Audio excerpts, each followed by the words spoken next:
ఇక పవన్ కళ్యాణ్ గారు ఆయన మీద ప్రొఫెసర్ నాగేశ్వరరావు గారు ఒక మాట మాట్లాడారు. అట్లనే నిన్న మన పాశం యాదగిరి అన్న ఒక మాట మాట్లాడారు.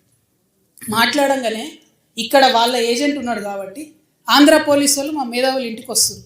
ఇట్లా చేస్తే మాత్రం ఊరుకోం, క్వశ్చనే లేదు. మాకు అన్ని రైట్స్ ఉన్నాయి. మేము అనుకున్నది మేము ఖచ్చితంగా చెప్తాం. రాజకీయంగా దమ్ముంటే దాన్ని ఎదుర్కోండి. మీ కాడ రాజధాని కట్టుకున్నాడు రాదు శాత కాదు, కానీ ఇడికి వచ్చాట తెలంగాణ నవనిర్మాణం చేస్తాడు. మా పని మేము చేసుకుంటాం, మా నిర్మాణం మేము చేసుకుంటాం, మా కథలు మేము పడతాం. రాష్ట్రం విడిపోయింది, ప్రజలు విడిపోలే. మీరు ప్రజల మధ్యలో చిచ్చు పెట్టకండి. చిచ్చు పెడితే మాట్లాడేటోళ్ళు లేరు, ఊరుకుంటోళ్ళు లేరు అనుకుంటారేమో. ఇగో ఈ జెండా రాకముందు లెక్క వేరే, ఇప్పుడు లెక్క వేరే. టీఆర్ఎస్ 2.0 ఇక్కడ, టీఆర్ఎస్ 2.0 ఇక్కడ పెట్టుకుంటే మాత్రం మంచిగా ఉండదు.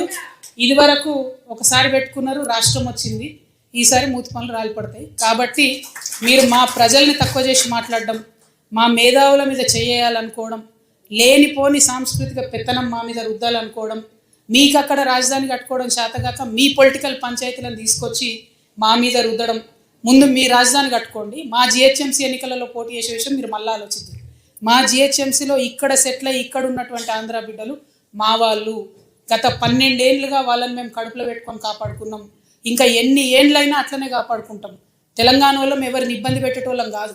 చుట్టపు సూపుగా వచ్చినా ఇంటికి వచ్చినా వాళ్ళని ఉన్నాం. వాళ్ళు మన దగ్గరే ఉన్నారు, మన దగ్గరే సెటిల్ అయిన. వాళ్ళతో ఇబ్బంది లేదు.